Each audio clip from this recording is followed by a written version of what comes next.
Matthieu Poyade is a researcher and academic specialising in virtual and augmented reality and explores their potential in the real world. Matt, welcome to XpoNorth.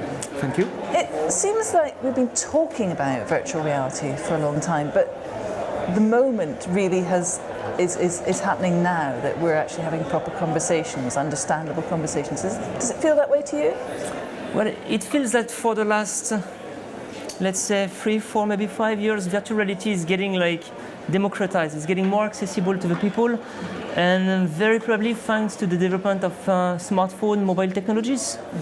However, I'd like to add, when nowadays, people, I would say the public is speaking about virtual reality, they mainly speak about visualization, about the visualization aspect of virtual reality, and they very often omit all the interaction aspect, because virtual reality is not only about viewing content, but it's as well about being able to interact with that content, manipulate things, feelings, for example, the weights of objects, being able, for instance, to stop a ball in the air using some specific technology. So virtual reality is not only visualizing, but there's something more. And this something more hasn't yet reached, I would say, the home of the people. Yeah. Nowadays, what is really kicking, I would say strongly, what is really getting implemented strongly in the house of people is the visualization aspect. So viewing something 360 degrees in 3 dimensions, with this chip upset, so you can navigate inside the world, but you don't have fully this interaction paradigm yet implemented.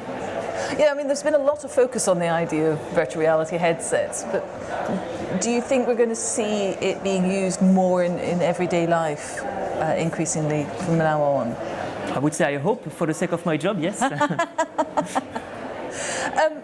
What can you tell us about virtual reality and augmented reality in terms of gaming? Is it going to change things there?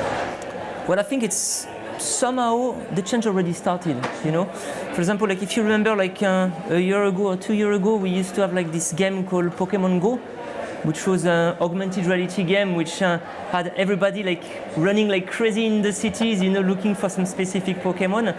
So I think there's already strong interest of the public for that kind of technology. And I think now everything depends on generation of content. So on the creativity of the designers, of game developers, I would say, to propose some new concept to the public. So that's, I think, this is where is the point now. We already have quite strong technology, which of course will get developed in the future and will get cheaper, hopefully, so more accessible for more of the people. But I think right now, what is going to make, I would say, virtual reality and augmented reality more interesting for people is the development of new content. So, for example, new games. We've got right now, a year ago, we've got this game which is an alien game, just got proposed through this headset called the HTC Vive. And this is, I would say, pretty original experience in the concept. In the case, for example, normally in the games that we have right now, you have to shoot the alien. In that case, you don't have to shoot at all. You just have to hide. So you have you have the spaceship, and you just have to hide during hours, so that the alien is not biting you. And that's different, I would say, approach to the gaming strategy. And virtual reality, it's quite interesting in that field because it will propose different way to people to, I would say, interact or to play. How about take-up? Do you think that there's still a resistance amongst the older generation towards virtual reality and augmented reality and its uses? What do you mean exactly? Well, in the sense that people who play Pokemon games are people who are comfortable with smartphones, who have some experience of games, but I wonder if older people are still a little resistant or still have to be persuaded about the uses of virtual reality. Rather you were the first person perhaps to use a microwave or a video recorder and had to show your mum how it's used. I think there's definitely some facilities in younger audience, okay, because they are very keen and used to interact with the technology every day. But then I think the real challenge for us as researchers is to make that technology somehow becoming more accessible to elder audience. I think there is some potential, okay, but these elder audience are not used, I would say, to interact with technologies. They're that kind of conventional way of interacting with things. So yeah, we need to find some way to reach, I would say, a wider audience, not only focusing on younger audience, but elder people as well.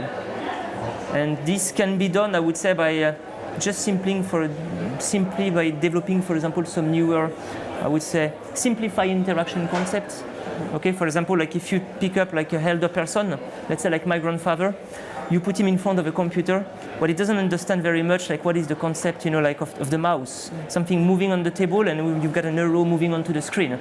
So maybe like we need to think about like some more, I would say, intuitive and natural way of interacting with the technology for them. So for example, in that case, maybe like the tactile technology, it's better for them because like they can touch something. They want to open, for example, a file or a picture, they just touch it. They don't have like to navigate through a mouse onto the table and like trying to map the motion of the mouse onto the screen, for instance. So I would say the ball is on our side. It's. Well, fascinating talking to you. Thank you very much for coming in, Matt. Thank you.